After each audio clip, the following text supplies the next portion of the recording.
أعوذ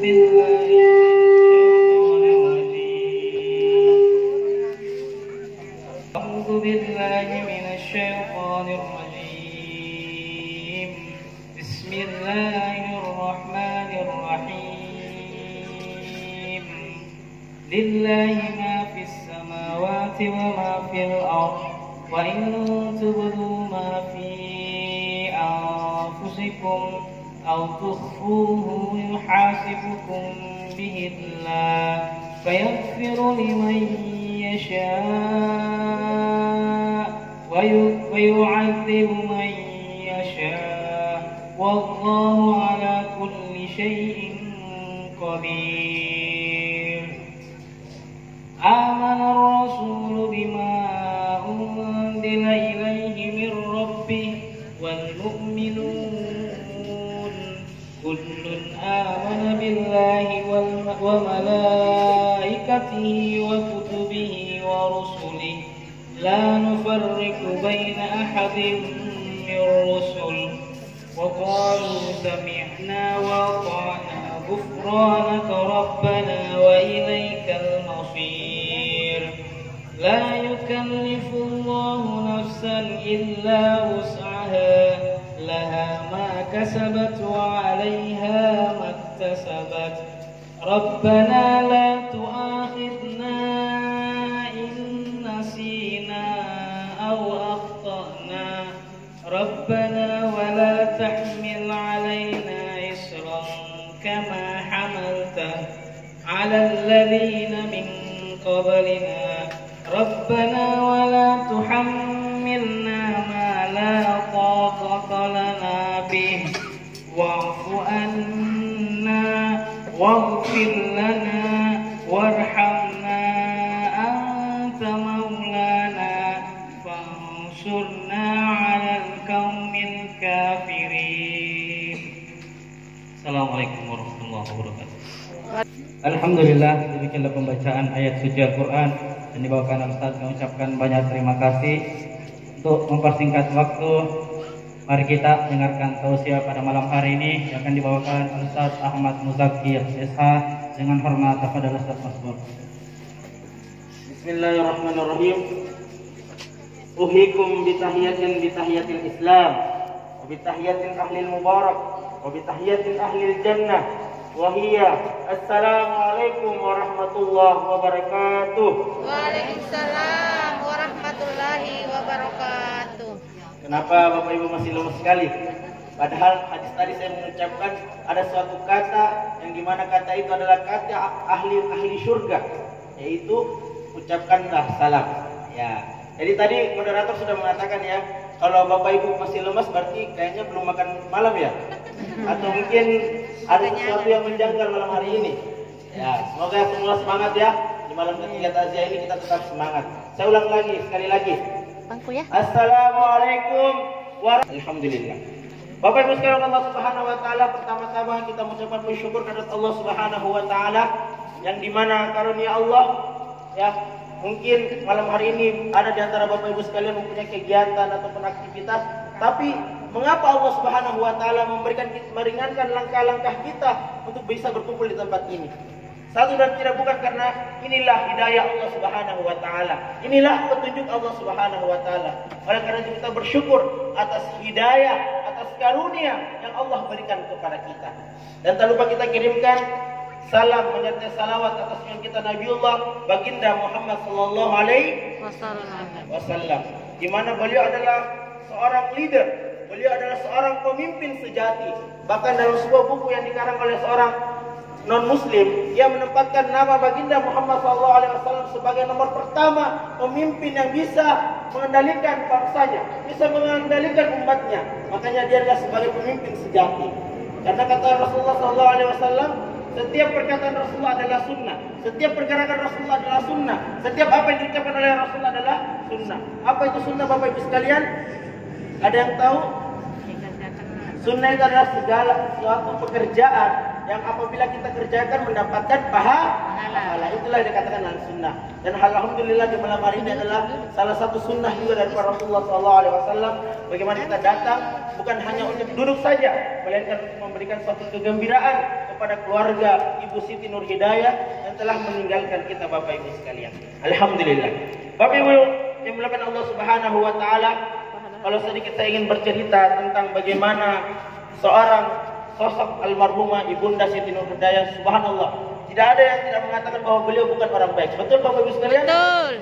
Pasti dari ujung rumah sana sampai ujung rumah sini beliau pasti pernah melihat bagaimana karakter beliau, pernah melihat bagaimana sikap beliau, bagaimana perilaku beliau kepada kita. Dan bahkan Bapak Ibu sekalian, saya yang berdiri di depan Bapak Ibu sekalian hari ini, saya baru mengenal Ibu Nur Hidayah baru 3 bulan akhir ini Bapak Ibu sekalian. Tapi subhanallah, ada suatu kenikmatan yang Allah berikan kepada Ibu Siti Nur Hidayah, sehingga saya yang baru mengenal beliau 3 bulan, Masya Allah, membekas di hati saya. Dan sampai sekarang Bapak Ibu sekalian, kalau perlu kita ketahui, di telinga saya masih teringat kata-kata beliau, nak, bantu saya untuk bisa menuju Baitullah, untuk bisa berumrah Bapak Ibu sekalian. Dan rasanya ingin mengatakan seperti apa Bapak Ibu sekalian, tapi inilah kata Allah Subhanahu wa taala, yang dimana Allah mengatakan, kullu nafsin za'iqatul maut. Setiap yang bernyawa di permukaan bumi ini pasti akan merasakan namanya kematian. Baik dia makhluk hidup, seperti halnya manusia, seperti halnya binatang, tumbuh-tumbuhan, semua akan pasti merasakan namanya kematian.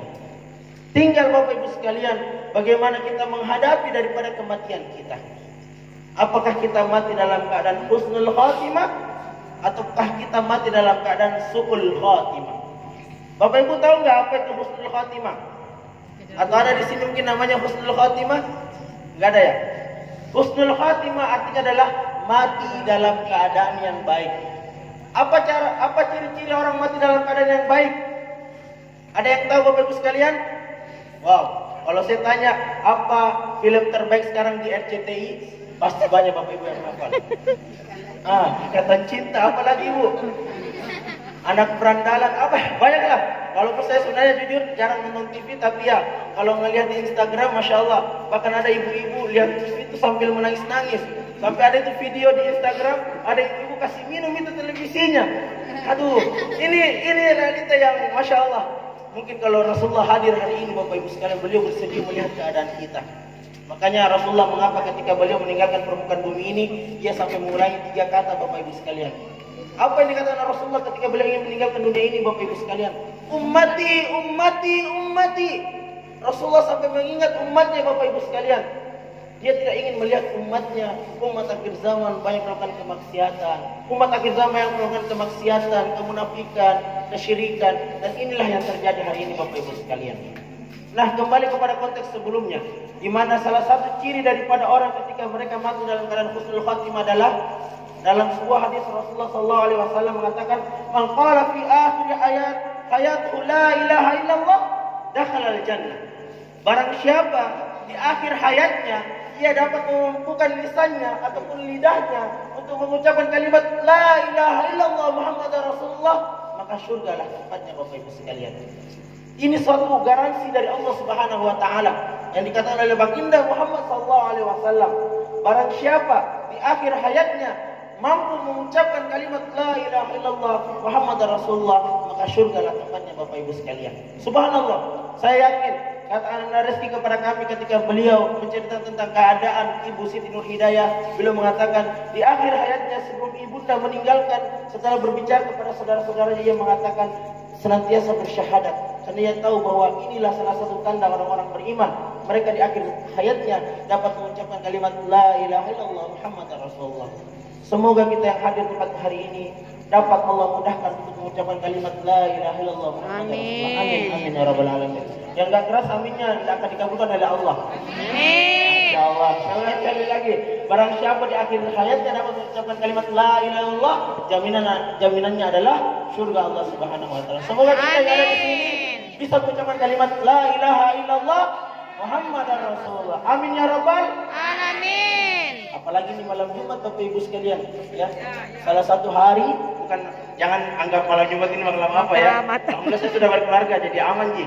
Kasihan kodong yang jomblo-jomblo ini, ya. Jangan sampai dia pikir malam Jumat malam apa lagi. Maksud saya adalah malam Jumat adalah salah satu hari yang dimana Allah adalah hari yang dimana diistijabahnya sebuah doa ataupun diterimanya sebuah doa Bapak Ibu sekalian. Apalagi salah satu ciri orang mati dalam keadaan yang baik. Mati misalnya dalam keadaan bersujud, mati dalam keadaan membaca Al-Quran, mati dalam menuntut ilmu. Ya, jadi ada yang biasa mengatakan, betul nggak kalau Bapak Ibu sekalian kita seorang penuntut ilmu mati di pertengahan jalan sudah mati dengan pahala mati syahid? Betul nggak? Kalau misalnya nih ada anak kita lagi ingin belajar ke sekolahnya, tiba-tiba karena sebelum dia berangkat dia mencari ridha Allah, dia minta izin ke orang tuanya dan mati di pertengahan jalan, kira-kira dia matinya dalam keadaan yang baik, mati dalam keadaan jihad jalan Allah atau tidak? Mati dalam baik. Mati dalam keadaan yang baik Bapak Ibu sekalian. Jadi ini sama dengan pahalanya orang berjihad. Ya mohon maaf ya saya mengatakan kata jihad, jangan sampai di sini nanti ada setelah ini kasus apa-apalah. Begini, jihad itu tidak boleh kita katakan bahwa dia hanya berperang, mengangkat senjata, berperang antara satu dan yang lain. Tidak. Jihad itu misalnya Bapak Ibu sekalian, mohon maaf, bapak yang misalnya keluar mencari nafkah untuk anak-anaknya, mencari nafkah untuk orang tuanya misalnya. Lantas sebelum kita berpergian kita sudah meminta izin kepada orang tua atau meminta izin kepada anak kita. Tiba-tiba di pertengahan jalan kita mati, ini pahalanya sama dengan mati syahid, ya, mati di jalannya Allah Subhanahu wa taala. Apalagi seorang penuntut ilmu, misalnya anak. Jadi anak-anakku di sini, teman-temanku di sini, saudara-saudaraku di sini, sebelum kita belajar, ingat satu intinya, minta ridhonya orang tua. Kenapa? Rasulullah SAW mengatakan, ridha Allah fi ridal walidain, wa sukhtullahi fi sukhtil walidain. Ridhonya Allah Subhanahu wa taala ada pada orang tua, bukan pada Facebook, bukan pada Instagram, apalagi doi ataupun pacar kita, bukan. Ya, tapi ridhonya Allah Subhanahu wa taala ada pada siapa? Orang tua. Jadi anak-anak muda yang di sini ataupun saudara-saudaraku yang di sini, kalau minta ridho jangan minta sama Facebook, jangan minta sama Instagram, apalagi status SG atau status WhatsApp, tidak, tapi minta sama orang tua tak. Karena letak ridho Allah Subhanahu wa taala ada pada kedua orang tua. Nah, Bapak Ibu Allah Subhanahu wa taala, setelah tadi kita mengatakan tentang bagaimana mati dalam keadaan yang baik, yang kedua adalah mati dalam keadaan su'ul khatimah. Apa itu mati dalam keadaan su'ul khatimah Bapak Ibu sekalian? Mati dalam keadaan kezina. Misalnya mati dalam keadaan berzina. Nauzubillah summa nauzubillah. Semoga Bapak Ibu yang ada di tempat ini, saudara-saudara yang ada di sini terhindar daripada mati dalam keadaan berbuat zina kepada Allah Subhanahu wa taala. Terus mati dalam misalnya dalam keburukan, misalnya mencuri tiba-tiba diborongi ataupun dimasa oleh orang. Itu bisa jadi adalah mati dalam keadaan yang buruk karena berbuat kesalahan. Ya, apalagi mati dalam keadaan misalnya kita berbohong misalnya, ataukah kita mengambil hak yang bukan milik kita, itu adalah mati dalam keadaan su'ul khatimah. Atau lagi sekarang saya lihat ini, mohon maaf ya anak-anak muda, sekarang lagi tren ini standing motor. Ya, di Instagram saya lihat banyak viral anak-anak muda sekarang standing motor. Hati-hati Ki, jangan sampai karena kita angkuh, kita sombong standing motor tiba-tiba mati di jalanan. Nah, ini mati bukan karena ini cari ridhonya orang tua, tapi ini mati dalam keadaan yang buruk. Jadi waspadai diri kita, ya, insyaallah. Nah, Bapak Ibu Allah Subhanahu wa taala, ada sebuah hadis yang dikatakan oleh baginda Muhammad SAW yang disebutkan di ayat awal tadi, di pembukaan awal tadi, "Idza mata ibnu Adam inqata'u amaluhu illa bisalasatin." Apa artinya Bapak Ibu sekalian? Apabila seorang anak cucu Adam meninggalkan permukaan bumi ini, maka akan ada 3 perkara yang akan dia tinggalkan, dan ini menjadi amal jariah bagi mereka. Apa itu Bapak Ibu sekalian? Yang pertama, dengar baik-baik Bapak Ibu sekalian, sedekahun jariyah. Apa itu sedekahun jariyah? Sedekah yang terus menerus. Ibarat kata misalnya, mohon maaf, di Masjid Salsabil, iya betul ya, masjid kita, Masjid Salsabil, ada pembangunan masjidnya, sedekahkan harta di situ Bapak Ibu sekalian. Tempat wudunya orang berwudu tiap hari, pahala terus berjalan. Tempat salatnya orang salat tiap hari, pahala terus berjalan. Itulah dikatakan dalam sedekah jariyah, ataupun pahala kita bersedekah, itulah yang terus menerus orang pakai. Apalagi misalnya ada orang ingin dibangunkan sumur, ya, ataukah mungkin ada pembangunan untuk masyarakat umum misalnya, sumber air. Nah, kita bersedekah di situ 1000 pun itu sudah dianggap oleh Allah Subhanahu wa taala. Jadi jangan merasa bahwa sedekah tadi 1000 tidak bermanfaat. Tidak akan jadi uang 1 juta, tidak akan jadi uang 10 juta sampai triliunan juta kalau tidak ada uang 1000. Betul Bapak Ibu sekalian? Betul. Tapi pikir-pikir toh mungkin juga iya. Kalau 1000 kita sedekahkan, apa kita dapat di surga nanti? Ya, tapi kalau besar kita infakkan, maka kita akan dapat nanti asetnya di akhirat. Betul tidak Bapak Ibu sekalian? Apalagi mohon maaf, biasa-biasa Jumatan Pak Haji periksa ke kota amal tak. Jangan sampai bapak-bapaknya 1.000-2.000 kita kasih masuk. Padahal mohon maaf Bapak Ibu sekalian, ya. Saya bukan mau mengatakan tentang diri saya, tapi ada amalan yang alhamdulillah ini juga nasihat dari orang tua saya. Kebetulan orang tua saya sudah almarhum, beliau meninggalnya 2018 kemarin, tepatnya bulan Agustus, dan masya Allah beliau meninggalnya dalam keadaan insya Allah saya yakin husnul khatimah, karena beliau dalam berpuasa dan setelah beliau ingin berbuka puasa di rumah, masya Allah di pertengahan jalan beliau terjatuh. Ada yang kata terjatuh, ada yang bilang dia minta duduk menghadap kiblat lalu bersyahadat. Itulah salah satu yang saya yakin insya Allah semoga almarhum bapak saya juga adalah mati dalam keadaan husnul khatimah. Amin.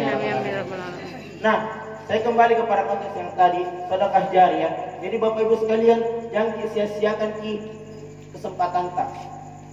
Kenapa saya mengatakan seperti demikian? Bapak Ibu, tak rasa sekarang tuh bagaimana tanda-tanda kiamat kecil? Mohon maaf. Sekarang Bu, Bapak, banyak yang tanda-tandanya. Di antaranya Allah mewafatkan orang-orang yang ulama, orang-orang ahli ilmu, orang-orang abid, orang-orang ahli ibadah. Sekarang sudah banyak tanda-tandanya Bapak Ibu sekalian. Bahkan saya mau mengatakan orang yang hari ini meninggalkan kita juga adalah orang yang beriman. Karena luar biasa kata Pak Haji kepada saya, beliau yang membangun TKTPA, beliau yang membantu ketika ada masyarakat yang membutuhkan. Bahkan ada ibu-ibu majelis taklim mengatakan Ibu Siti Nur Hidayah adalah seorang yang ketika ada jenazah wanita yang meninggal, beliau yang mandikan. Subhanallah, orang baik Bapak Ibu sekalian. Dan kata Allah Subhanahu wa taala, kata Rasulullah, salah satu tanda kiamat adalah dicabutnya nyawa orang-orang yang baik di permukaan bumi, lalu Allah akan hembuskan sebuah angin. Dan itu tidak tahu kapan datangnya Bapak Ibu sekalian. Ini bukan ngeri-ngeri sedap ya. Ini ibarat kata, inilah perkataan Allah dalam Al-Quran dan Sunnah Rasulullah SAW. Nah, kembali kepada sedekah jariyah tadi. Jadi inilah amalan yang ketika kita meninggalkan permukaan bumi ini tidak akan putus. Jadi kalau misalnya masjid, kita bangun masjid, insya Allah orang sholat di dalamnya, pahalanya akan terus menerus kepada kita. Terus yang kedua apa kata Rasulullah? Al-ilmu yanfa'u bih, sebuah ilmu yang bermanfaat bagi orang lain. Apa contohnya? Misalnya kita sebagai guru ya, mohon maaf Bapak Ibu guru yang ada di sini, ajarkan memang baik-baik anak-anak didik kita dengan sebaik-baik mungkin. Satu huruf yang ditahu oleh anak-anak kita menjadi satu kebaikan kita hingga kita nanti di akhirat nanti. Coba bayangkan. Makanya luar biasa kalau ada guru mengaji di sini. Coba bayangkan kalau ada guru mengaji, satu huruf yang dihafalkan oleh anak kita, luar biasa pahala kita Bapak Ibu sekalian. Bahkan ketika mungkin di sini mohon maaf ada seorang ustaz mungkin atau seorang kiai atau seorang ulama, satu ilmu yang kita berikan kepada orang-orang yang dekat kita, masya Allah, pahalanya akan luar biasa. Dan salah satu contoh juga ini alhamdulillah ada pada Ibu Siti Nur Hidayah. Saya tahu beliau adalah seorang pengajar, beliau adalah seorang guru TK. Ya walaupun saya 3 bulan terakhir baru kenal beliau, tapi alhamdulillah dengan sendirinya Allah memahamkan saya bagaimana sosok Ibu Nur Hidayah ini. Beliau adalah seorang guru TK yang mengajarkan anak-anak TK, dan bahkan di rumahnya pun dia memanggil anak-anak untuk belajar Bapak Ibu sekalian. Dan salah satu luar biasanya beliau adalah beliau bisa mendidik cucunya, si Nada. Nada ini saya kiranya dahulu adalah anak beliau ketika bertemu dahulu sebelum 3 bulan terakhir ini. Tapi terakhir baru saya ketahui bahwa ternyata Nada ini adalah cucu beliau. Dan luar biasa, ia mengajarkan cucunya untuk berpakaian muslimah, tidak membuka auratnya di mana-mana. Masya Allah, salah satu contoh yang perlu kita tiru Bapak Ibu sekalian. Ya Bapak Ibu, mohon maaf, saya ingin mengatakan hal seperti ini. Di akhirat nanti, ada orang tua, ketika ia kaki kanannya tinggal selangkah lagi masuk ke dalam surga, Allah tarik kembali menuju neraka Allah Subhanahu wa taala. Kira-kira karena apa Bapak Ibu sekalian? Ada yang tahu? Cocok satu, karena tidak memakai jilbab ataupun menutup aurat. Tapi sebenarnya saya ingin mengatakan seperti ini. Orang tua ini yang ketika satu langkah lagi masuk ke dalam surga Allah, ke dalam jannah Allah, Allah tarik kembali. Karena lantaran apa? Orang tua ini tidak mendidik anaknya dengan sebaik-baik mungkin Bapak Ibu sekalian. Ingat Bapak Ibuku, mohon maaf saya tidak menakut-nakuti. Anak adalah titipan Allah Subhanahu wa taala. Betul tidak Bapak Ibu sekalian? Betul. Ketika anak kita berbuat baik, kebaikannya kepada siapa Bapak Ibu sekalian? Orang tua. Kepada orang tua. Ketika anak kita rajin sholat di masjid, kebaikannya kepada siapa Bapak Ibu sekalian? Orang tua. Kepada orang tua. Ketika anak kita menutup auratnya, kebaikannya kepada siapa? Orang tua. Jadi Bapak Ibu sekalian yang kusayang dan kucintai, tolong jagai baik-baik anak kita. Mohon maaf ya, kita mungkin menganggap ini sepele ketika ada tersingkap aurat daripada anak kita. Tetapi bayangkan Bapak Ibu sekalian, saya tidak mau mengatakan ini sebenarnya pedis, tapi dapat saya ungkapkan saja. Mumpung banyak orang-orang di sini, siapa tahu ada yang mendengar menjadi amal jariah saya juga nanti insya Allah. Salah satu kata Rasulullah SAW yang paling banyak menghuni daripada neraka Allah Subhanahu Wa Taala adalah wanita-wanita yang mempertontonkan auratnya Bapak Ibu sekalian. Saya tidak mau main-main ini Bapak Ibu sekalian. Makanya nggak heran, mohon maaf nanti di akhirat di neraka Allah Subhanahu Wa Taala banyak itu perempuan yang menghuni daripada neraka Allah Subhanahu Wa Taala. Bahkan kata Rasulullah, menjadi bahan bakar api neraka adalah para wanita-wanita yang mempertontonkan auratnya. Nauzubillah summa nauzubillah. Semoga ibu-ibu yang di sini, adik-adik yang perempuan di sini semua terjaga oleh Allah Subhanahu Wa Taala. Amin. Amin. Amin. Sekian kami aminta Bapak Ibu sekalian.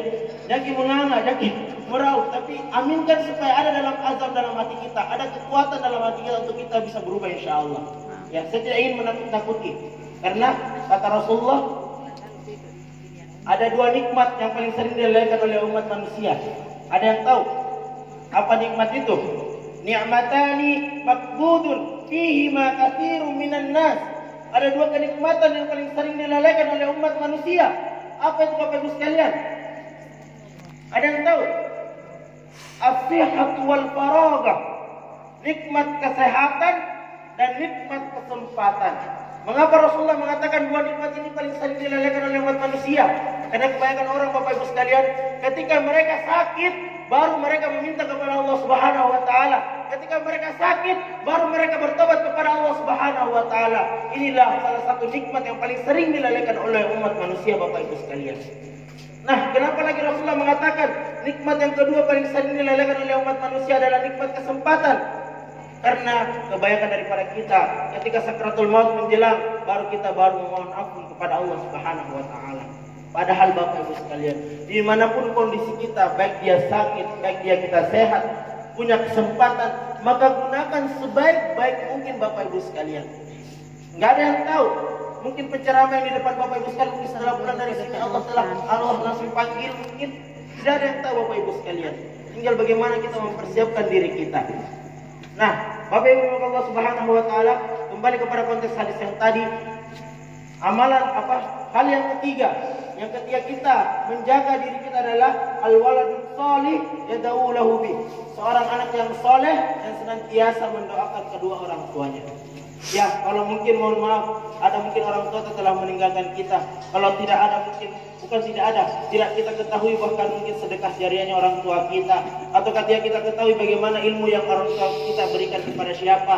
Yang ketiga ini yang wajib mungkin bagi anak-anak ataupun bagi anak ketika orang tuanya meninggal. Apa itu? Al-waladun sholih yad'u lahu bi. Seorang anak yang saleh yang senantiasa mendoakan kedua orang tuanya.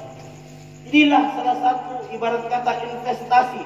Ya, kalau mungkin kita di dunia investasi kita adalah harta ya. Kalau orang sudah di akhirat ataupun di kuburan ataupun di liang lahat, mereka investasi akhirnya adalah apa? Seorang anak yang soleh yang senantiasa mendoakan orang tuanya. Coba bayangkan Bapak Ibu sekalian ya, betapa bahagianya orang tua kita ketika kita senantiasa mendoakannya. Itu ibaratnya begini Bu, kalau kita berdoa, lantas doa kita ini sampai kepada Allah Subhanahu Wa Taala, maka cahaya dalam kuburnya orang tua itu akan terang benderang. Ya. Jadi bisa dikatakan orang yang mati dalam kubur hari ini itu mereka tidak merasakan bahwa ketika mereka hidup besok ternyata sudah hari yaumil mizan ataupun hari perhitungan. Ya. Betapa nikmatnya mereka para orang tua kita yang mungkin dahulu meninggalkan kita, ketika di dalam kuburnya ada lentera cahaya yang Allah berikan kepada orang-orang yang senantiasa mendoakannya, kepada orang-orang yang senantiasa didoakan oleh anak-anaknya. Inilah salah satu bagaimana kita sebagai orang yang telah ditinggalkan untuk senantiasa mendoakan kedua orang tua kita. Dan tidak ada kalimat terlambat. Yang ada adalah kalimat bagaimana kita memotivasi diri kita untuk senantiasa mendoakan orang yang telah meninggalkan kita. Bapak Ibu sekalian, saya punya pengalaman. Abah saya almarhum, beliau bisa dikata 10 tahun menghadapi gejala sakitnya, Allah terus berikan sebuah keajaiban ataupun sebuah mukjizat. Coba bayangkan Bapak Ibu sekalian ya, beliau sedang berkhutbah pada saat Jumat di Pondok Pesantren Darul Aman. Saya adalah seorang alumni Pondok Pesantren Darul Aman Gombara. Kalau ada yang tahu, di belakangnya Coca-Cola, pesantrennya Ustaz Iqbal Jalil. Nah, abah saya pada saat itu, pada saat sholat Jumat, yang dimana mungkin tahun 2018 kalau tidak salah, kita itu tarwih pas di hari Jumatnya. Jadi hari Jumat siang kita masih belum berpuasa, tapi di malamnya sudah tarawih. Pada saat itu abah saya sedang berkhutbah di atas mimbar. Dan Masya Allah, ketika beliau berkhutbah, tiba-tiba di pertengahan jalan dia jatuh. Dan jatuhnya ini bukan main-main ibu sekalian. Jatuhnya sampai pembuluh darahnya ini ada pembuluh darah yang pecah di otak. Sehingga dokter mengatakan, Bapak tidak bisa bangun sampai 19 hari, bayangkan Bapak Ibu sekalian. Karena pendarahan di otak ini. Dan pada saat itu saya juga sedang berkhutbah di tempat lain, tiba-tiba mendengarkan hal ini, ada yang menelpon, "Dek, sabar Ki Dek, mungkin saatnya memang kita harus mandiri karena abah mungkin sudah dipanggil Allah Subhanahu wa taala." Tapi di dalam perjalanan saya dalam menelusuri jalan dari pesantren menuju rumah sakit Unhas pada saat itu, saya terus berdoa, "Ya Allah, berikan saya kesempatan ya Allah. Saya ingin memberikan suatu kebahagiaan kepada orang tua saya, yaitu dengan menikah." Karena mohon maaf, di umur saya menikah pada saat itu umur 23 tahun. Ya sekarang umur saya sudah 27 ya, alhamdulillah. Di saat itu bapak saya memang selalu bilang, "Nak, kapan kau menikah, Nak?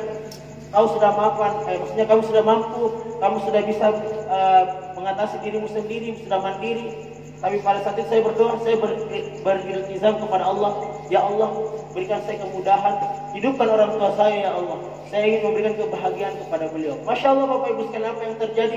Ketika saya sampai di rumah sakit, dokter mengatakan, "Dek, Bapak ini tidak bisa bangun selama 19 hari. Bisanya cuma tidur saja, karena kapan dia bangun, pendarahan yang di otak ini akan merusak daripada akan mematikan dia," kata dokter pada saat itu. Dan Masya Allah Bapak Ibu sekalian, apa yang terjadi?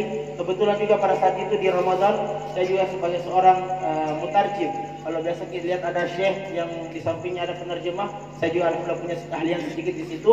Dan pada saat itu di satu minggu kami safari, saya minta izin ke orang tua, "Bah, saya mungkin tidak bisa menemani di rumah sakit." "Ya tidak apa-apa Nak, selama itu karena dakwah kamu jalan terus." Jadi beliau mengizinkan saya berdakwah. Masya Allah, satu minggu pada saat kami berdakwah, kami senantiasa singgah di rumah sakit pada saat itu. Sehingga kalau kita mungkin dengar ruangan CPCU ya bagi orang jantung, mungkin cuma ada yang waktunya cuma 5 menit, ada yang waktunya cuma 1 hari, ada yang waktunya 2 hari, dan semua meninggal Bapak Ibu sekalian.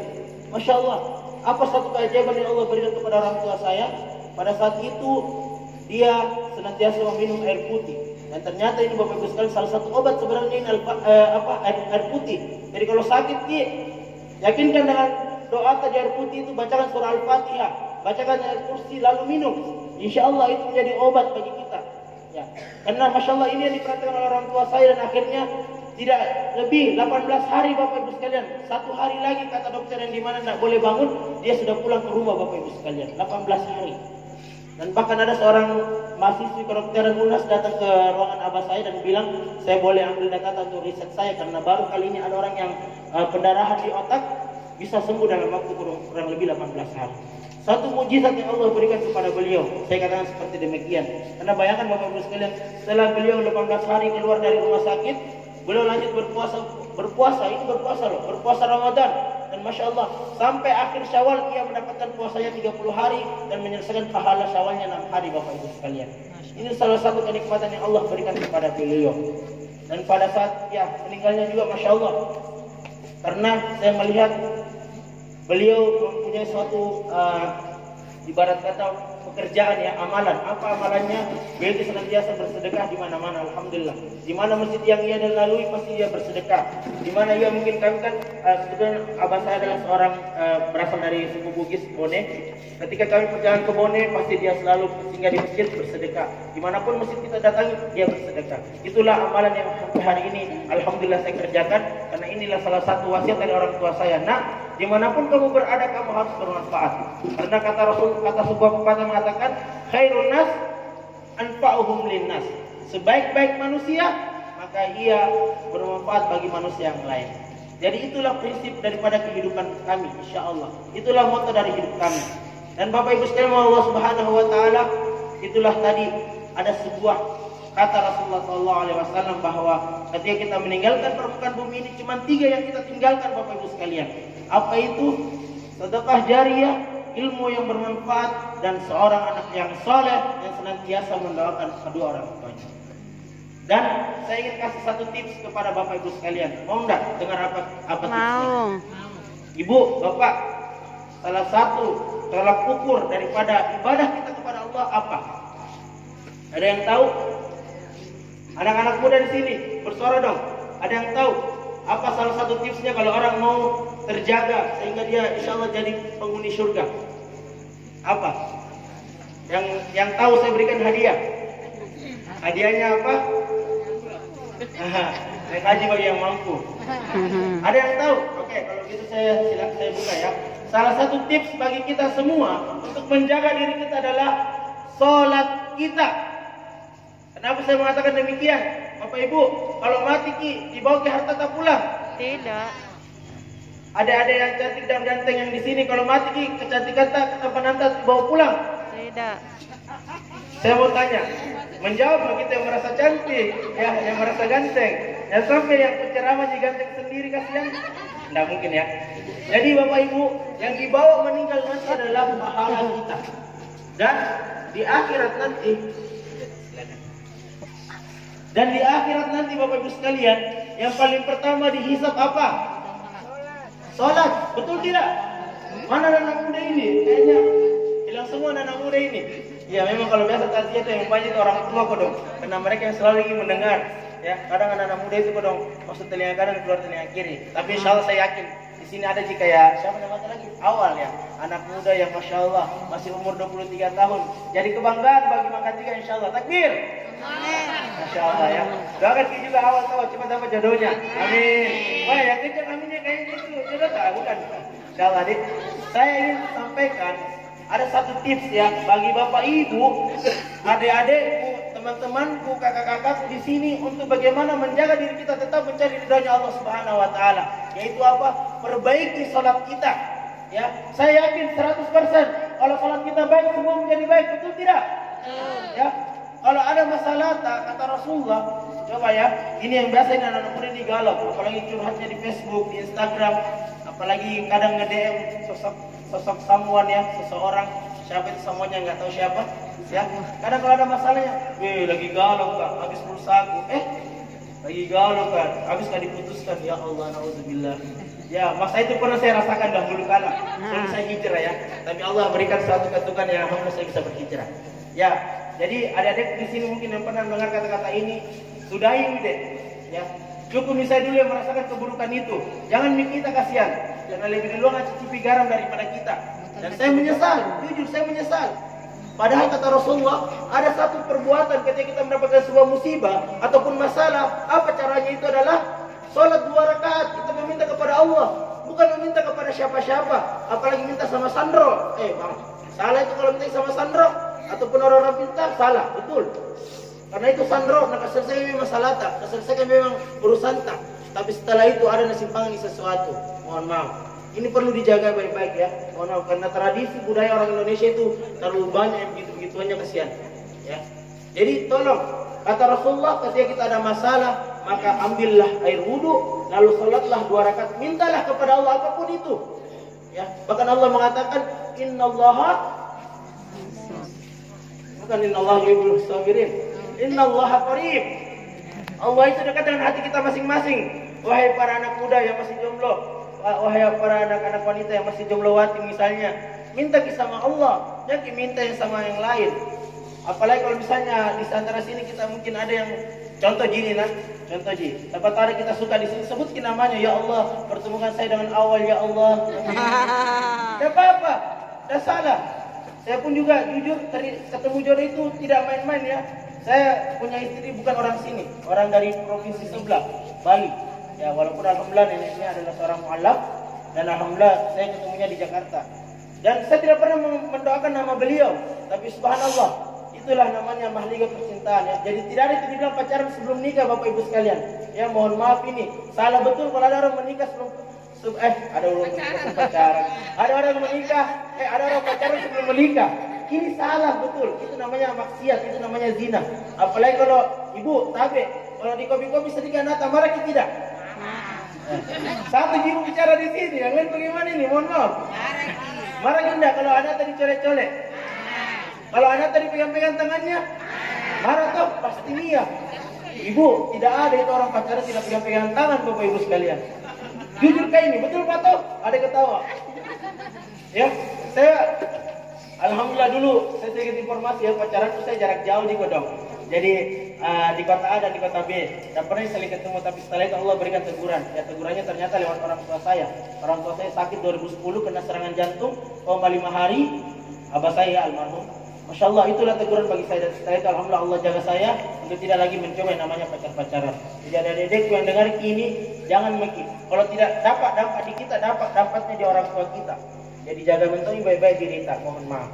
Ya, saya kembali ke tadi ya. Jadi kalau kita mau dapat surganya Allah, kuncinya adalah perbaiki sholat kita. Kata Allah Subhanahu wa taala, "Inna sholata tanha 'anil fahsya'i wal munkar." Sesungguhnya sholat itu mencegah daripada perbuatan keji dan perbuatan munkar. Jadi jangan khawatir. Kalau dekat dengan Allah, ciri-cirinya insya Allah kita penghuni surga Allah Subhanahu wa taala. Amin. Apalagi ini saudara awal di belakangku ini yang selalu rajin ke masjid. Masya Allah. Saya kemarin waktu meninggal Ibu Siti Nur Hidayah, saya awal terus karena awal diketahui dong. Coba aku tahu yang lain, sebutnya namanya. Dan kebetulan juga awal ada di belakangku.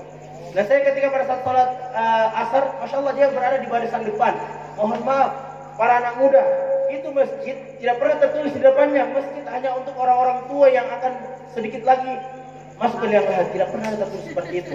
Betul tidak Bapak Ibu sekalian? Apalagi masjid hanya untuk anak-anak kecil untuk main-main. Tidak ada. Masjid ini bagi semua umat Islam yang merasakan dirinya bahwa wajib untuk melaksanakan namanya sholat. Betul tidak? Betul ya? Dan bahkan ironinya, ketika kita ada mungkin kontes-kontes yang lain, entah kerja kontes musik, entah kontes bazar dan segala macam, itu ramai sekali anak muda. Tetapi ketika ada majelis taklim, ketika ada majelis di masjid, ketika ada kegiatan ilmu di masjid, semua anak muda pada lari. Yang begini ini Bu, kandak teman-teman nata. Kenapa Ibu? Saya bilang kandak kalau tidak kita kandak, Ibu kita ditanggung kita nanti di akhir. Bu, nah, kita dikandak kata Ibu ya. Nah, kandak ya dengan hukumannya Allah Subhanahu wa taala. Bu, itu anata kalau tidak kita rawat baik-baik, tidak akan menjadi investasi akhirat tak? Betul. Apalagi kalau anata kita biarkan bergandengan tangan dengan pasangan lain, ya, tidak sholat di masjid. Ya, kalau memang bapaknya belum sholat, ya anaknya mau dulu. Biasa itu memang bapak itu dapat hidayah dari anaknya. Betul tidak? Saya punya pengalaman seorang anak di pesantren dia curhat, Ustaz, bagaimana saya itu Ustaz? Nah kasih masuk orang tuaku di pesantren tapi bapakku tidak pernah sholat. Saya bilang, Dek, pelan-pelan, dakwah itu dengan pelan-pelan, tidak langsung Pak kita kafir pada sholat. Ya, caranya pelan-pelan. Kalau pergi ke masjid pakai kisah depan bapak tak, mau ke mana nak? Mau ke masjid Pak, kita kapan? Ya sampaikan pelan-pelan. Gitu. Ya, karena kadang itu orang tua kalau langsung disinggung biasa kalau bukan tak lempar ke piringnya, tak lempar ke barangnya, tidak tahu apa yang tak lempar. Ya, jadi pelan-pelan Ki. Jadi di sini kalau ada anak-anak yang masih, mohon maaf, baru lupa pergi ke masjid bapak tak, ya pakai baju muslim bagi saya depan nak. Pak, cantik ini baju muslimku. Ya, masih bertanya, Bu, kemana nak? Mau ke masjid Pak. Yuk ke masjid bareng, silakan. Ya. Terus bagi anak-anakku yang wanita, adik-adikku yang wanita, kalau masih dilihat ibu tak buka auratnya, Bu, ada yang bilang itu Ustaz tadi malam di rumahnya Ibu Nur Hidayah, saya bilang bedek perempuan bahan bakarnya api neraka. Kita mak bilang begitu. Kalau bilang begitu takut pasti bilang mama aja. Jadi betul juga. Ya. Karena kenapa Bapak Ibu sekalian? Kalau ini kita tanamkan kepada anak-anak kita, kepada orang tua kita. Ibarat kata Ibu, saya tahu sedikit dan saya berbagi kepada kita. Kalau ini kebaikan yang kami ketahui kami tidak sampaikan, maka ini menjadi tanggung jawab kami juga Bapak Ibu sekalian. Jadi saya cuma ingin berharap kelak di surga nanti ada namanya perkampungan Mangga 3. Betul tidak Bapak Ibu sekalian? Jadi di surga nanti ada nama itu. Ini surga letaknya orang Mangga 3 semua insya Allah. Ya, ada Pak Haji sebagai Pak RW-nya mungkin pimpinannya di situ di surga Allah Subhanahu wa taala. Insya Allah ya. Tapi selama Bapak Haji mengarahkan warganya dengan baik. Ya, tapi kalau Bapak Haji salah tolong ditegur. Ya, karena al-insanu la yakhlu minal khata'. Manusia tak luput daripada kesalahan. Saya pun yang berbicara bukan mengatakan bahwa diri saya benar Bapak Ibu sekalian ya. Cuman saya di sini mohon maaf ada sedikit yang saya bisa sampaikan. Jadi kalau memang ada yang salah itu memang datangnya dari diri saya, tapi ada yang benar itu datangnya dari dorongan Allah Subhanahu wa taala. Nah, terakhir Bapak Ibu sekalian. Ya, kebetulan sudah lebih dan mungkin banyak ibu-ibu yang digigit nyamuk kakinya kodong, atau bapak-bapak yang mungkin panas nih. Tidak ada di Liga Champion malam ini toh, jadi aman-aman insya Allah. Atau adakah? Tidak ada, jadi ya. Siapa tahu buru-buru kita mau pulang ke rumah nonton apa gitu? Pangeran untuk Tuhan apakah? Aduh, kata cinta lagi, sudah itu bu. Itu film bu, tidak ada yang benar, jujur kak. Ya. Tidak ada yang benar itu bu. Dengar sirah Nabawi, bagaimana sejarahnya Rasulullah. Saya coba tanya ibu, kalau memang kita tahu gini, siapa nama seorang ibu yang menyusui Rasulullah SAW? Oh, alhamdulillah ibu Hafsah tahu ya, Halimatus Sa'diyah. Saya coba tanya siapa seorang mujahidah yang pertama yang mati syahid di jalan Allah Subhanahu Wa Taala? Tuh, tidak ada yang tahu, kasihan. Dah lupa nih. Pernah tahu, tapi dah lupa, masya Allah. Ini bu, jujur kak, ini saya sedikit tambahkan lagi nih. Jujur kak, banyak orang sekarang itu lebih tahu itu kabar-kabar update luar daripada kabar update tentang agamanya sendiri. Betul. Ya, lebih banyak itu yang tahu siapa itu Canyol, siapa itu Park Jingsung, apalagi itu drakor, drama Korea, ya Allah. Ini semua yang mempengaruhi pikiran tak. Saya coba tanya wanita-wanita yang ada di sini. Tidak apa-apa, saya panas saya memang nih. Daripada kalau begitu berbelit-belit, banyak itu kodong anak-anak laki-lakinya Indonesia yang ganteng sekali. Kenapa kak kodong? Kita malah lihat orang-orang luar. Banggalah dengan Made in Indonesia. Jangan ke Made in China. Ini banyak yang mempengaruhi wanita-wanita saat sekarang ini. Nah suka sekali itu kalau goyang-goyang itu Canyol, BTS, apalagi Korea-Korea, ya Allah. Padahal kodong ada di sini awal, ada di sini Muzakir yang gantengnya, masya Allah. Walaupun kodong alisnya mirip orang Cina tidak apa-apa ji. Tapi Made in Indonesia loh lebih dipercaya daripada Made in China. Percaya tidak? Ada yang bilang laki-laki istri. Kasihan tak itu kodong. Ya, jadi saya tolong para wanita di sini bukakan hati kita besar-besar untuk anak-anak Indonesia kodong. Ya, kalau ada anak-anak laki-laki yang memang baik, yang soleh, yang rajin sholatnya, rajin beribadah dan tidak makan sabun, terima masjid. Kenapa? Saya yang paling bukan saya ini saya bercerita sedikit. Bukan saya ini melarikan diri dari Makassar karena tidak mau dengan wanita Makassar, tidak. Ya, karena mungkin ada yang mengatakan bahwa Makassar itu uang panainya mahal atau segala macam. Ya, karena mungkin memang takdir tanganku memang ini orang Bali ya.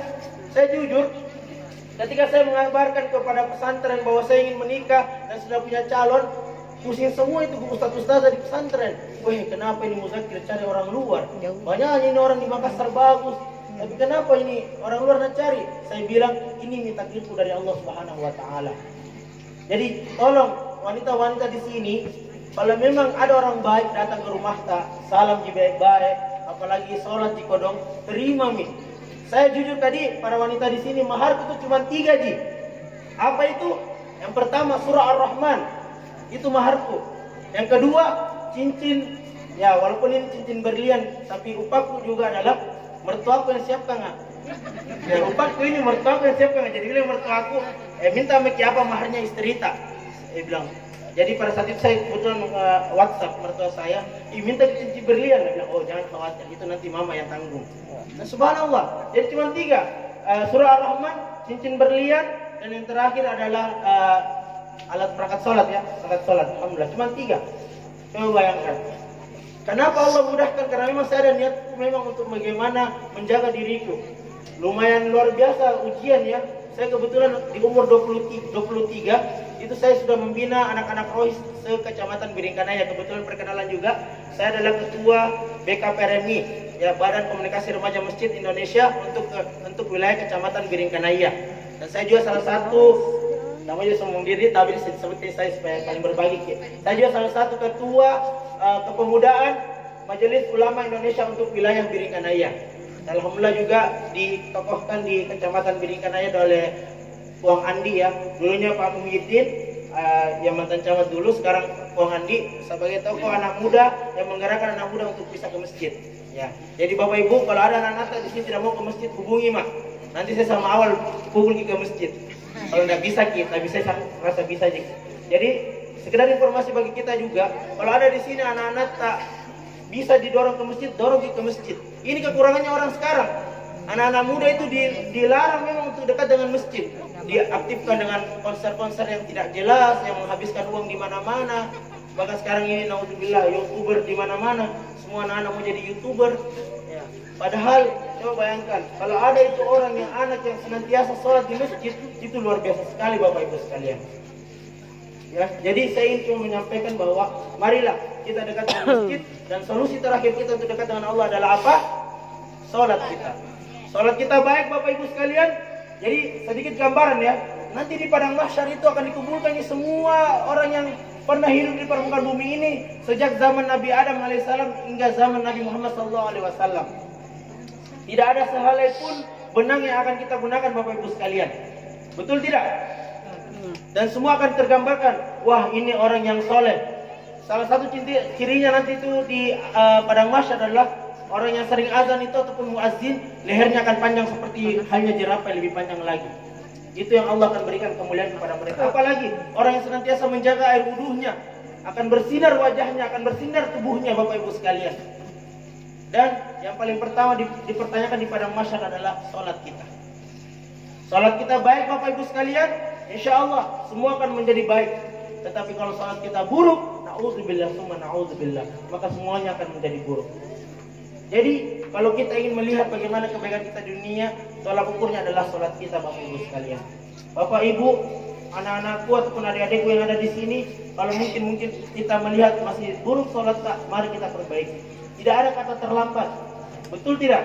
Betul. Yang terlambat itu kalau kita tidak mau tobat, kalau kita tidak mau sadar. Tapi yang tidak terlambat adalah bagaimana kita memacu diri kita untuk bisa menjadi lebih baik lagi. Betul tidak Bapak Ibu sekalian? Betul. Jadi berjanji begini, setelah ini rajin semua suami tak pergi masjid.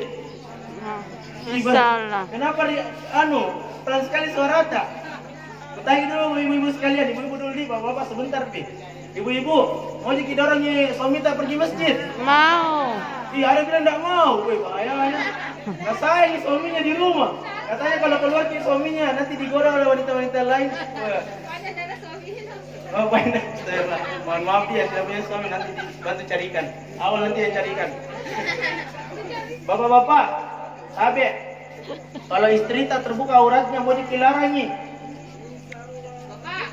Ayo, bapak tidak ada bersuara ikut kesian. Tapi ini saya cuma ingin memotivasi diri kita. Karena tanggung jawab kita bersama adalah melihat kemungkaran, man ra'a minkum munkaran falyughayyir biyadi. Apabila seorang mukmin ataupun orang beriman melihat kemungkaran, maka hendaknya ia melarangnya dengan biyadi. Pertama kata Rasulullah adalah dengan tangannya. Tidak bisa ingat Bapak Ibu sekalian ya, umur 9 tahun sudah wajib ke masjid. Ingat Bapak ini, umur 9 tahun sudah wajib ke masjid. Di atas 9 tahun tidak ke masjid, tak apa-apa dipukul. Ya, ini di hukum-hukum HAM ini yang mempengaruhi Indonesia sebenarnya. Padahal kalau orang sudah umur 9 tahun tidak ke masjid, silakan kita pukul karena ini kebaikan kita Bapak Ibu sekalian. Ya. Terus kata Rasulullah, "Falyughayyir biyadi fa illam yastati fa bilisanihi." Kata Rasulullah, kalau kita tidak sanggup lagi melarang anak kita, keluarga kita dengan kemungkaran ini dengan tangan kita, maka dengan apa? Tangan. Dengan lisan kita, dengan ucapan. Baco, ke masjid kok. Nanti masuk neraka gara-gara kau baco. Misalnya begitu. Ya. Becek. Pakai kerudung kok, becek. Kalau dia pakai kerudung nanti masuk ke neraka gara-gara kau. Misalnya begitu, contoh. Ya. Jadi, terus kata Rasulullah yang ketiga adalah wa illam yastati fa biqalbihi wa dzalika adhaful iman. Kata Rasulullah, ketika kita melihat kemungkaran, kita lerai mereka dengan tangan kita, tak sanggup tangan kita ataupun kaki kita dengan lisan kita, ucapan kita. Tak sanggup dengan lisan kita dengan doa-doa kita. Betul tidak Bapak Ibu sekalian? Betul. Dan itulah selemah-lemahnya iman. Saya jujur, saya adalah seorang pembina di pondok pesantren. Ketika ada seorang anak yang nakal sekali, subhanallah, karena banyak tuh orang bilang di pesantren itu tempatnya kayak bengkel ya, masuk ke bengkel keluar langsung baik. Tidak semua begitu anak pesantren Bapak Ibu sekalian. Kami di pesantren punya ujian begitu berat, saking banyaknya itu kepala. Sekarang di pesantren kami ada kurang lebih 1000 anak santri. Itu untuk membina mereka luar biasa pagi siang malam. Ya, kadang juga ilmu kita tengah malam masih mengetuk-ketuk, Ustaz. Ternyata pasti dibuka apa nak? 8 Ustaz. Itu ya biasa. Cuman itu suatu kebahagiaan bagi kami Bapak Ibu sekalian. Ya. Jadi saya ingin mengatakan kepada kita, untuk mengetuk hati seorang anak kita adalah bagaimana kita memperbaiki diri kita dulu. Islah binafsik. Ya, perbaikilah diri kita. Ya. Dan juga kata Rasulullah tadi kan doa. Jadi kalau kita lihat ke Nata, ini Bu, praktekkan gini. Kalau misalnya kita lihat Nata bandel, tiup kepalanya. Bacakan saya surah Al-Fatihah. Setelah surah Al-Fatihah bacakan begitu doa, ya Allah jadikan anak saya anak yang soleh, anak yang soleha. Itu luar biasa ilmunya Ibu. Ya. Karena sekarang itu kadang ada anak-anak bandel, benar ini anak, masih begitu anaknya. Bahkan dulu jujur ada saya lihat pernah orang tua ketika anaknya nakal sekali, keluar mau cari orang tua lain. Itu kata-kata Bu, terpengaruh pada mindsetnya anak-anak. Ya. Kalau nakal ke anak soleh, usap di belakangnya jangan lagi nakal nah. Itu juga saya biasa lihat di Ibu Siti Nur Hidayah ya, alhamdulillah ya. Ketika nada biasa nakal, dia biasa usapin nada, jangan begitu anak soleh. Nah, salah satu contoh itu Bapak Ibu sekalian. Jadi sugesti ya. Jadi kalau nakal ke anak jangan bilang, "Woi bodoh nak." Kenapa nak bodoh? Nak lahir dari rahim tajinya anak. Yeah. Jadi kalau anak bodoh tadi mamanya. Tidak tahu. Nah, jadi bagusnya, ahsannya, baiknya ketika anak kita nakal, usap baik-baik, nah jadi anak soleh kina, jadi orang yang pintar kina. Toh, kalau bisa nanti bisa ceramah kayak Ustaz Muzakir nah, tidak apa-apa. Melebihi ke awal nah, yang rajin ke masjid. Jadi nanti anaknya yang dulu muazzin atau seorang anak yang azan, ya itulah. Jadi Bapak Ibu sekalian Allah Subhanahu wa taala, malam hari ini saya cuma ingin memberikan kabar bahagia buat kita semua ya, karena Allah mengatakan dalam firman-Nya, "Iza asabatkum musibah qalu inna lillahi wa inna ilaihi rajiun." Apabila kita mendapatkan suatu musibah, maka ucapkanlah inna lillahi wa inna ilaihi rajiun. Sesungguhnya kita adalah milik Allah dan akan kembali kepada Allah Subhanahu wa taala. Malam hari ini kita melihat Ibu Siti Nur Hidayah 3 hari yang lalu telah mendahului kita, seorang sosok yang ibu yang Masya Allah, mungkin baik yang terpukul ya kehilangan beliau, betul tidak? Betul. Ya, Pak RW pun sempat mengatakan kepada saya sangat terpukul kepergiannya Ibu Siti Nur Hidayah. Tidak lagi seorang ustazah, tidak lagi seorang ibu yang mendampingi, karena beliau adalah sosok yang tidak pernah neko-neko atau tidak pernah banyak bicara, tapi ada pekerjaan. Dan saya pun saya bisa kata istri, kebetulan Ibu Siti Nur Hidayah ini pernah japri istri saya. Saya anggap itu Muzakir sebagai anak saya. Makanya mengapa sampai detik ini saya selalu bilang kepada Reski, "Dek, ada apa-apamu Dek, sampaikan kepada kami." Insya Allah jangan bilang karena geloranya Dik, mohon maaf. Saya tidak ada membawa politik di sini. Ya kebetulan memang amanah hari ini saya diberikan kemampuan ataupun diberikan oleh Allah kesempatan untuk memimpin partai Gelora untuk Bhinneka Ayah. Tapi bukan karena itunya Bapak Ibu sekalian, saya jujur. Tapi karena saya memang ada hubungan rasa kekeluargaanku dengan si Ibu Siti Nur Hidayah, Masya Allah. Ibu Haji Nurmi tahu, Ibu Hafsah tahu, ibu-ibu yang saya kenal di sini ya, Ibu Nurlina tahu, ya, Ibu Haji-haji yang lain yang biasa ikut dalam kegiatan kami tahu bagaimana Ibu Siti Nur Hidayah dan saya, yang Masya Allah, yang paling saya tidak bisa lupakan adalah bagaimana senyum beliau kepada saya. Ya. Betul. Senyumnya itu subhanallah. Ya, kadang kata biasa dibilang Ustaz Maulana, kalau mau senyum Bu, 2 senti ke kanan, 2 senti ke kiri, berapa senti lagi ke belakang? Nah, jadi ya, tapi subhanallah, senyumannya Bu Nur Hidayah ini adalah begitu khas bagi kami. Sampai tidak terlupakan ketika istri saya mendapatkan kabar Ibu Nur Hidayah meninggal di perjalanan, karena kebetulan saya pada saat itu lagi perjalanan belanja sama istri. Dia bilang, "Stop dulu Dia minta stop, dia menangis, dia berpikir, ya Allah, secepat itu Bu Nur Hidayah meninggal, padahal baru bulan kemarin dia menelpon, "Nah, kalau ada pemberangkatan Januari saya ingin berangkat." Masya Allah, dia sudah bertekad. Karena sekedar informasi ya, ini promo juga buat Bapak Ibu sekalian. Umroh kami ini adalah berangkat dahulu, bayarnya belakangan. Dan insya Allah sistemnya adalah sistem syariah, tidak tanpa ada agunan. Jadi kalau misalnya bayar utang tadi bank, insya Allah tidak terpengaruhi seperti itu. Tapi akan kelihatan kalau memang tidak bisa membayar, akan diketahui juga. Dan bahkan DP-nya Bapak Ibu sekalian sangatlah mudah. Ya, promo teman sedikit, karena insya Allah ini suatu kebaikan juga. Saya bukan mau membawa Bapak Ibu sekalian dengan keburukan, tapi siapa yang tidak rindu menuju ke Allah Subhanahu wa taala? Betul. Menangis di hadapan Ka'bah. Saya pun jujur Bu, belum pernah berumrah, tapi yakin sekali Kak, tahun 2021 saya akan insyaallah berumrah.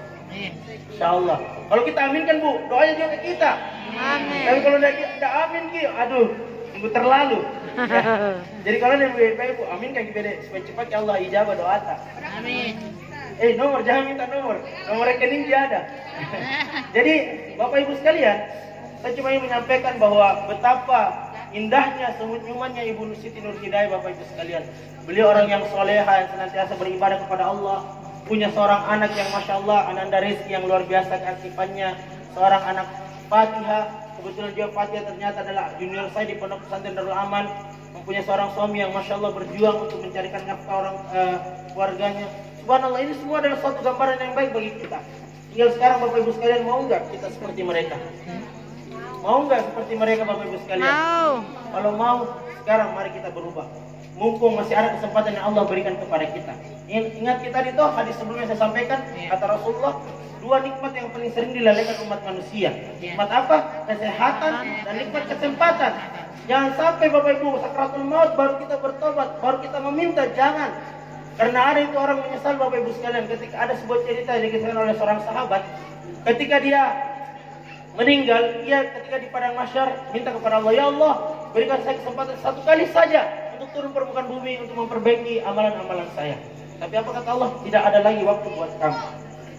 Sebelum kata-kata itu terlintas nanti di pikiran kita ketika menghadap Allah Subhanahu wa taala, Bapak Ibu sekalian, mulai detik ini, hari ini, tanggal 7 Januari, betul ya?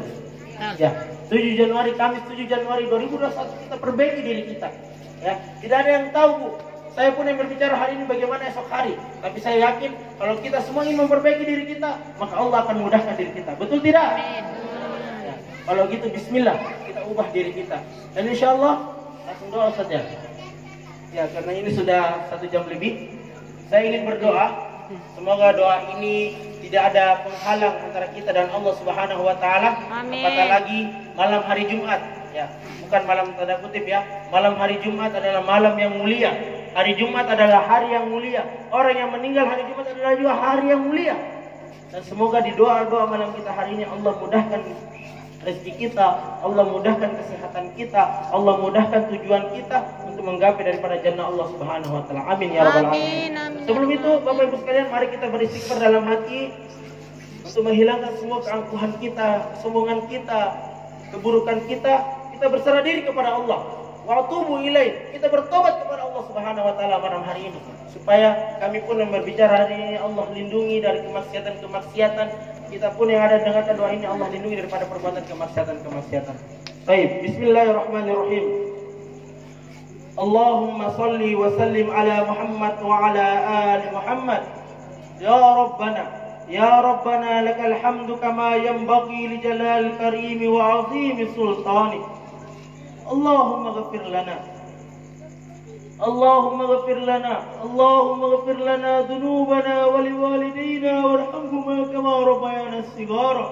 Wa li jaddina wa jaddatina wa li asasatina wa liwalidayhim wal jami'il mu'minina wal mu'minat wal muslimina wal muslimat al ahya'i minhum wal amwat. Innaka sami'un qaribun mujibu da'wat ya qadiyal hajat. اللهم أرنا الحق حقا وارزقنا اتباعه وأرنا الباطل باطلا وارزقنا اجتنابه يا رب العالمين. يا مقلب القلوب ثبت قلوبنا على دينك. اللهم اغفر لها وارحمها وآفها واعف عنها إلى أختنا ست نور هداية يا الله. اللهم رابطتها ودمدها وهي سبلها واملأها بنورك الذي لا يكفو واشرح صدورها بفيض الإيمان بك وجميل التوكل عليك وأحيها بمعرفتك وأمتها على شهادة في سبيلك إنك نعم المولى ونعم النصير. Ya Allah, ya Rahman, ya Rahim, Engkaulah Maha Pengasih dan lagi Maha Penyayang ya Allah. Engkaulah yang memiliki segala yang ada di permukaan bumi ini ya Allah. Engkaulah yang menguasai segala sesuatu yang ada di permukaan bumi ini ya Allah. Ya Allah, ya Rahman, ya Rahim, kami berkumpul di malam hari ini hanya ingin mencari keridhaan-Mu ya Allah. Maafkan segala dosa-dosa kami ya Allah. Ya Allah, ya Rahman, ya Rahim, berikanlah cahaya penerang di dalam kubur Ibu Siti Nur Hidayah ya Allah. Berikanlah cahaya dalam kubur Ibu Siti Nur Hidayah ya Allah. Ampunilah segala dosa-dosanya ya Allah. Ampunilah segala dosa-dosa Ibu Siti Nur Hidayah ya Allah. Ampunilah dosa-dosa Ibu Siti Nur Hidayah ya Allah. Ya Allah, ya Rahman, ya Rahim, luaskanlah kubur daripada Ibu Siti Nur Hidayah ya Allah. Beliau adalah seorang yang soleha ya Allah, seorang yang taat beribadah kepadamu ya Allah. Beliau adalah seorang yang baik ya Allah. Maka terimalah segala amalan-amalannya ya Allah. Ya Allah ya Rahman ya Rahim. Berikanlah cahaya dalam kubur orang-orang tua kami yang telah meninggalkan kami ya Allah. Saudara-saudara kami yang telah meninggalkan kami ya Allah. Anak-anak kami yang telah meninggalkan kami ya Allah. Berikanlah cahaya di dalam kubur ya Allah. Sampaikanlah doa kami kepada mereka ya Allah. Ya Allah ya Rahman ya Rahim. Permudahlah hisab orang-orang yang telah meninggalkan kami ya Allah. Permudahlah pertanyaan-pertanyaan yang Kau akan berikan kepada mereka ya Allah. Kepada orang-orang tua kami yang telah meninggalkan kami, kepada anak-anak kami yang telah meninggalkan kami, dan kepada saudara-saudara kami yang meninggalkan kami ya Allah. Ya Allah ya Rahman ya Rahim. Malam hari ini kami meminta kepadamu ya Allah dengan segala permintaan yang terbaik kepadamu ya Allah. Berikanlah petunjuk kepada anak kami ya Allah. Berikanlah petunjuk kepada kedua orang tua kami ya Allah, agar kelak kedua orang tua kami dan anak kami menuju jalanmu yang lurus ya Allah. Sebagaimana doa yang senantiasa kami ucapkan di dalam doa-doa kami ya Allah. Ihdinas siratal mustaqim. Ihdinas siratal mustaqim.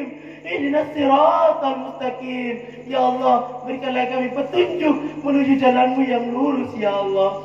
Ya Allah ya Rahman ya Rahim. Tegurlah anak kami ya Allah ketika anak kami berbuat kemaksiatan ya Allah. Tegurlah anak kami ya Allah ketika anak kami belum menutup auratnya ya Allah. Tegurlah anak kami ketika anak kami belum sholat 5 waktu di masjid ya Allah. Ya Allah ya Rahman ya Rahim. Tegurlah orang tua kami ketika orang tua kami masih berbuat kemaksiatan ya Allah. Tegurlah orang tua kami ketika orang tua kami masih membuka auratnya ya Allah. Tegurlah orang tua kami ya Allah ketika orang tua kami masih belum sholat 5 waktu di masjid ya Allah. Ya Allah ya Rahman ya Rahim. Kami ingin mencari keridhaan-Mu ya Allah. Kami ingin mencari keridhaan-Mu ya Allah, sehingga kelak kami berkumpul dalam jannah-Mu ya Allah, di dalam syurga-Mu ya Allah. Ya Allah ya Rahman ya Rahim. Doa yang kami panjatkan malam hari adalah doa niat ikhlas kepadamu ya Allah, bukan untuk siapa-siapa ya Allah, tetapi untuk diri kami ya Allah. Ya Allah ya Rahman ya Rahim. Berikanlah kesabaran dan ketabahan kepada keluarga Ibu Siti Nurhidayah ya Allah. Jadikanlah anak-anak mereka menjadi anak-anak yang soleh dan soleha ya Allah. Pertemukanlah dengan jodoh-jodoh yang terbaik ya Allah. Pertemukanlah jodoh yang terbaik kepada anak-anak mereka ya Allah, kepada anak Ibu Siti Nurhidayah ya Allah, sehingga kelak anak-anak mereka menjadi amal jariah bagi orang tuanya, sehingga kelak mereka bisa berkumpul dalam surga-Mu ya Allah. Ya Allah ya Rahman ya Rahim. Apa yang diterima oleh Rasul-Mu itu yang kami terima ya Allah. Apa yang ditolak oleh Rasul-Mu itu yang kami tolak ya Allah. Oleh karena itu ya Allah, berikanlah kami maghfirah-Mu ya Allah. Berikanlah kami ampunan-Mu ya Allah, sehingga kami kelak menghadap kepadamu ya Allah dalam keadaan yang bersih ya Allah. Rabbana zalamna anfusana wa in lam taghfir lana lanakunanna minal khasirin. Rabbana atina min ladunka rahmah wa hayyi lana min amrina rashada. Rabbana atina fid dunya hasanah wa fil akhirati hasanah wa qina adzabannar. Subhana rabbika rabbil izzati amma yasifun wa salamun alal mursalin walhamdulillahi rabbil alamin. Al-Fatihah. A'udzu billahi minasyaitonir rajim. Bismillahirrahmanirrahim. Alhamdulillahi rabbil alamin arrahmanir rahim maliki yaumiddin. Iyyaka na'budu wa iyyaka nasta'in. Ihdinas siratal mustaqim siratal ladzina an'amta 'alaihim ghairil maghdubi 'alaihim waladdallin. Amin. Amin ya rabbal alamin. Bapak Ibu sekalian